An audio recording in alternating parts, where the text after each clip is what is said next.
Nous allons parler de Panique dans l'assiette.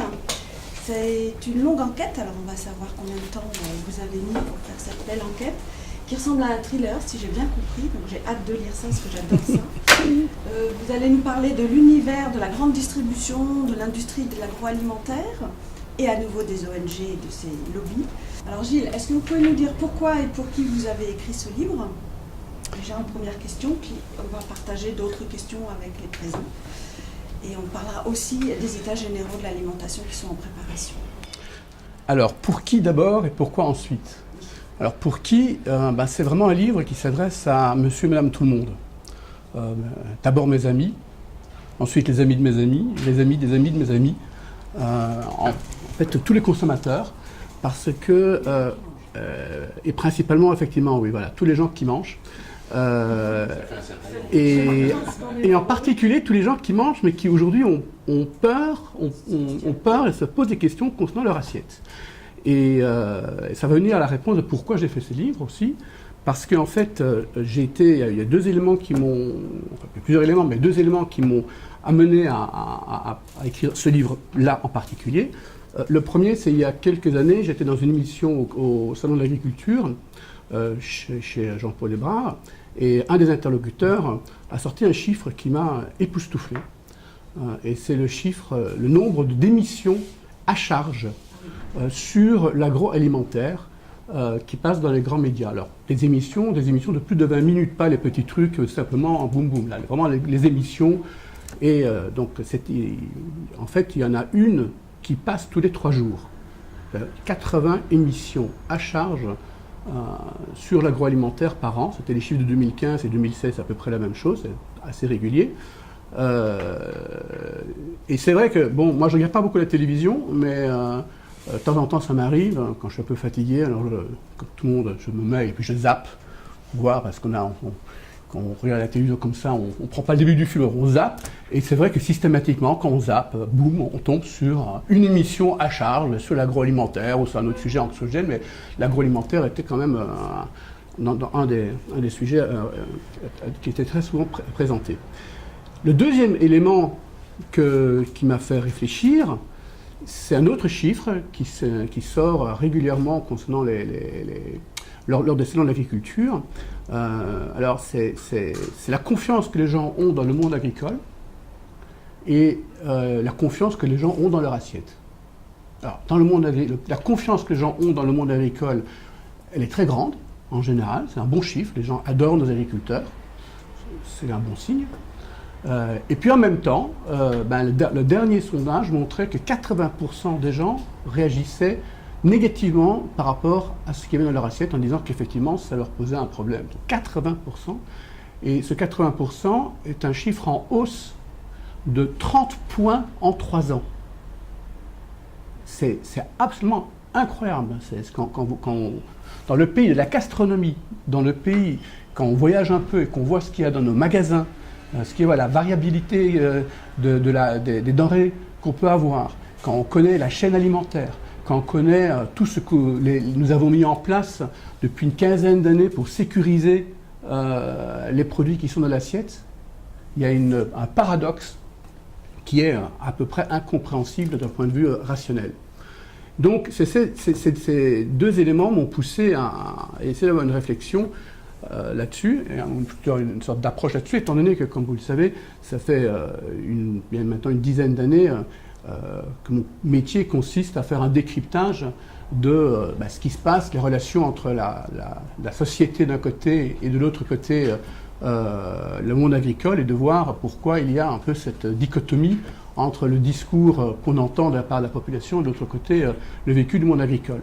Donc, ça va répondre à une troisième de votre question, c'est combien de temps ça m'a pris. Alors, il y a plusieurs étapes dans un livre, mais je pense que ce livre, quelque part, c'est au minimum 10 ans de réflexion, en fait. Parce que, oui, parce que ça vient petit à petit. Après c'est pas 10 ans d'écriture, bien entendu, mais c'est le fruit de 10 ans d'expérience, d'analyse, de regard sur un certain nombre de choses. Mais bon, pour les gens qui lisent Agriculture et Environnement, donc ma lettre, il y a effectivement beaucoup d'éléments que j'ai mis dans mon livre qu'on a retrouvés, puisque j'ai fait un historique d'un certain nombre de choses qui ont eu lieu. Voilà. Sinon, plus concrètement, c'est un projet que j'ai eu depuis environ un an et demi, en termes de réflexion plus directe. C'est-à-dire que, étant donné que je me suis toujours intéressé, comme je vous disais, à cette relation entre agriculture et société, en fait, c'est la suite tout à fait logique de mes livres précédents. Donc le premier, effectivement, comme tu l'as dit, qui était sur les abeilles, ou plutôt sur les néonicotinoïdes, sur ces pesticides qui sont depuis devenus un gros mot dans la bouche de tout le monde. Ensuite, ça a été sur le bio, pour aussi montrer qu'il y avait quelque part une dichotomie, des fausses promesses par rapport à un vrai marketing, mais toujours qui est en relation entre la perception qu'ont les gens et la réalité du monde agricole. Et ce livre s'inscrit tout à fait dans la même continuité, puisque ça essaye d'expliquer d'une manière un peu différente un certain nombre de difficultés qu'ont les gens à comprendre ce qui se passe. Donc le livre, je l'ai construit en trois chapitres, trois grands thèmes, disons. Le premier, j'ai essayé de comprendre pourquoi finalement les peurs marchaient beaucoup mieux avec l'alimentation qu'avec tout le reste. Pourquoi est-ce que finalement, par exemple, je sais pas, les ondes électromagnétiques, ça pourrait faire très peur aussi. Il y a tous les éléments qui permettraient d'imaginer toutes des peurs et tout ça. Et pourtant, tout le monde a un téléphone portable, ça gêne personne, on a des antennes partout, etc. Ça gêne personne.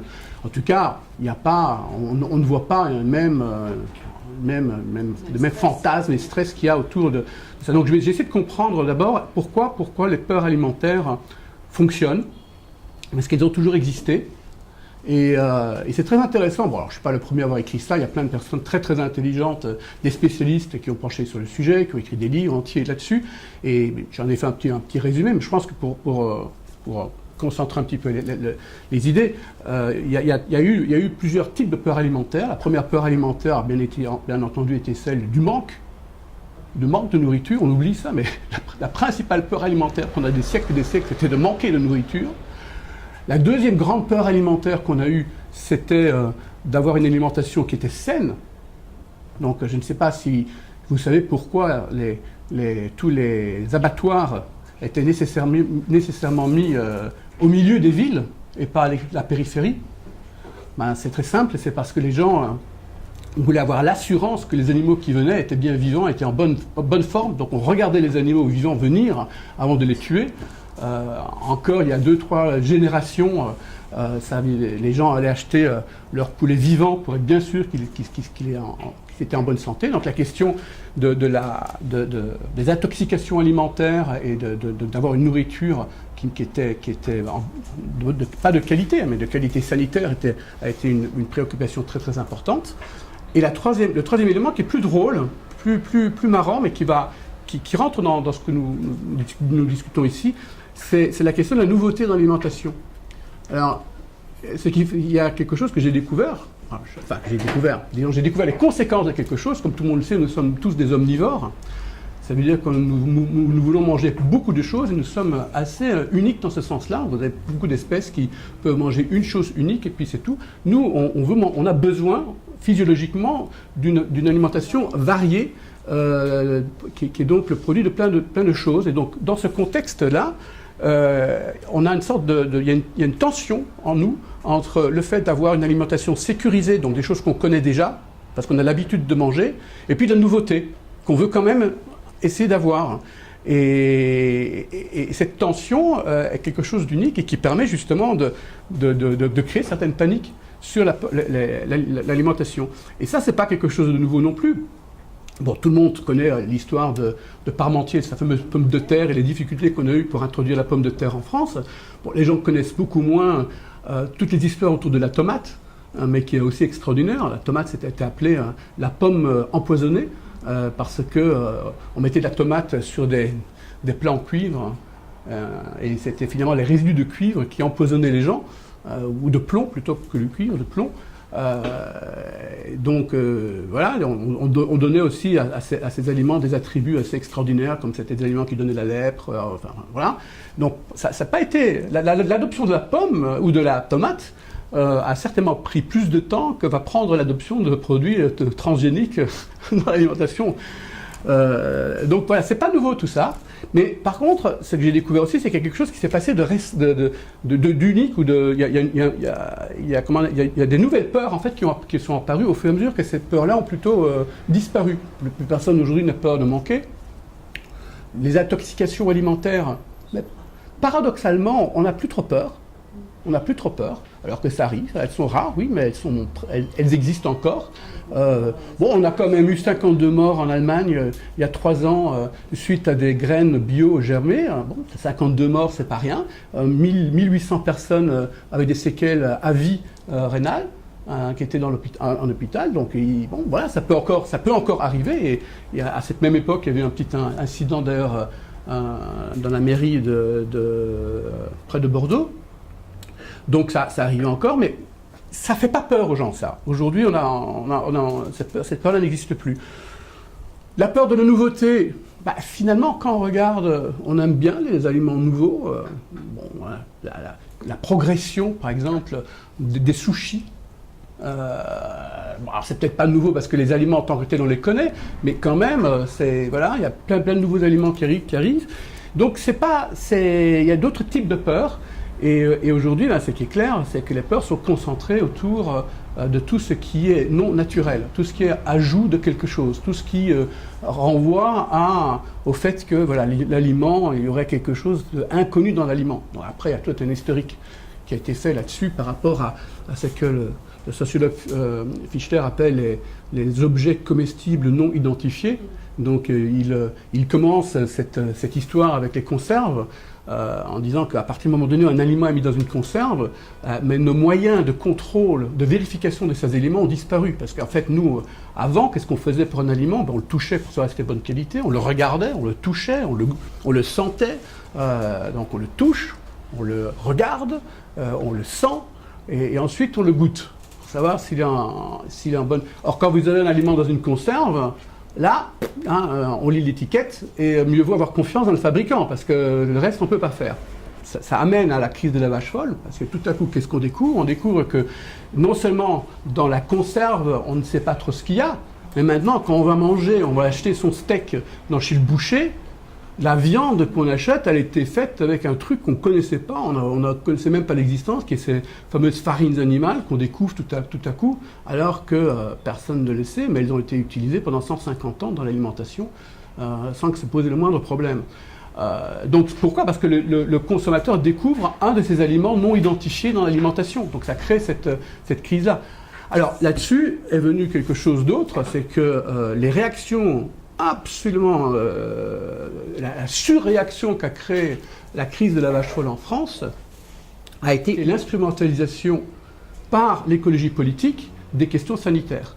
C'est que là, ils se sont rendus compte que s'il y avait un domaine dans lequel ça accrochait, c'est quand on mettait en cause l'alimentation, parce qu'à travers la mise en cause de l'alimentation, eux pouvaient mettre en cause un modèle agricole, et donc à travers un modèle agricole, on met en cause un modèle de société. Donc, et là, c'était la porte d'entrée. En France, l'écologie politique, tant qu'elle était sur des thèmes comme le nucléaire, comme ce genre de thèmes-là, ça passait pas vraiment dans la population. À partir du moment donné où on touche à l'alimentaire, là, ça va très vite. Et la compétition qu'il y a eu entre Lionel Jospin d'un côté et Jacques Chirac à l'époque pour aller vers le principe de précaution a bien montré que c'est un thème dans lequel il y avait une résonance. Et donc, à cette peur alimentaire, disons plutôt naturelle dans lesquelles on pouvait, c'est ajouter les peurs provoquées, ou en tout cas l'instrumentalisation de ces peurs par l'écologie politique. Donc voilà, ça c'est un peu pour entrer dans le premier, très brièvement dans la première partie du livre, qui met un peu qui permet de comprendre pourquoi ça marche en gros. Ensuite, la deuxième partie, là je fais un décryptage sur comment fonctionnent ces peurs alimentaires, comment les médias les instrumentalisent, ou comment les ONG les instrumentalisent. Donc là, il y aura 3 exemples qui viennent des travaux que j'ai faits depuis très longtemps dans ma lettre agriculture-environnement. Là, je prends en particulier une ONG que le monde agricole connaît très bien et qui s'est spécialisée sur la question des pesticides, puisque parmi les mots interdits ou les mots anxiogènes, il y a bien entendu les pesticides, qui seraient la menace la plus grande pour l'humanité tel que si on écoute la population. Alors que comme j'ai également découvert dans ce livre, à travers mon préfacier, il m'a fait une petite image très sympathique, où il explique que lui-même mange une pomme tous les jours, et qu'il espère vivre 100 ans, et donc en 100 ans, il va manger 30 000 pommes. Il précise bien qu'il mange sa pomme avec la peau et qu'elle n'est pas bio. Et il précise aussi que s'il veut ingérer la même dose de produits cancérigènes en mangeant des pommes que s'il boit un verre de vin, il ne faut pas qu'il en mange 30 000 pommes, mais 25 millions de pommes. Donc ça donne une petite idée de la disproportion qu'il y a entre la perception des gens qui ont sur ce problème et la réalité. Mais là aussi, on voit, c'est un mode qui est devenu interdit. Donc là, j'essaie d'expliquer dans ce livre comment on est arrivé à ça, à travers quel type de campagne, et pour donner aux gens les éléments qui leur permettent de comprendre ce qui se passe quand on leur balance une information. C'est pas de dire les pesticides sont dangereux ou pas dangereux, c'est d'expliquer aux gens, voilà le type d'information qu'on vous donne, et voilà pourquoi, à partir de là, il est absolument normal d'avoir peur. Ensuite, les autres sujets que j'ai choisis, c'était bien entendu les OGM, parce que là aussi, objectivement, le nombre de personnes qui ont eu des problèmes sanitaires avec les OGM reste extraordinairement marginal, voire inexistant. Or, la peur, elle est globale. Donc, j'explique un peu comment tout ça a pu fonctionner. Donc, en fait, la deuxième partie, c'est pour donner aux gens simplement les clés qui leur permettent une fois qu'ils ont un reportage, de voir comment ça se passe et de reprendre une certaine distance. Et la troisième partie, qui est effectivement peut-être un peu plus innovatrice par rapport à ce qu'on connaît, c'est de montrer finalement à qui ça profite. À qui ça profite. À qui ça profite. Alors ça profite à beaucoup de monde, c'est ça qui est intéressant, cette peur. Et là, je me suis un peu concentré sur, bien entendu, certaines ONG pour montrer comment elles en profitent, pourquoi elles le font et comment elles en profitent. Et puis aussi de montrer, finalement, que la grande distribution et une partie de l'agroalimentaire en tire un sacré bénéfice également. Alors voilà, je ne dis pas par là, ils ne se mettent pas ensemble pour définir une stratégie, mais on voit, et c'est souvent comme ça dans l'histoire, on voit souvent qu'il y a des synergies d'intérêts qui fait que finalement, à un moment donné, on se dit finalement c'est peut-être bien d'aller là-dedans et puis d'aider un petit peu. Et l'histoire que Gilles Cressman connaît par cœur sur la participation de Carrefour dans la bataille contre les OGM, elle est quand même assez extraordinaire, avec des filières sans OGM qui sont montées, etc. Mais pour sortir un peu du débat pesticides et OGM, on le voit aussi avec la question du sans gluten, on le voit aussi avec la question du sans colorant, du sans sucre, du sans sel, du sans ci, Et bien entendu, il y a un chapitre entier consacré à l'agriculture biologique, tout simplement parce que, et ça c'est quelque chose que je continue à marteler, la plupart des consommateurs qui achètent des produits bio le font pour des fausses raisons. Je n'ai pas dit par là qu'il n'y a pas de bonne raison d'acheter des produits issus de l'agriculture biologique, mais la principale raison pour laquelle les gens achètent des produits bio, c'est parce qu'ils sont persuadés que ces produits sont meilleurs pour leur santé.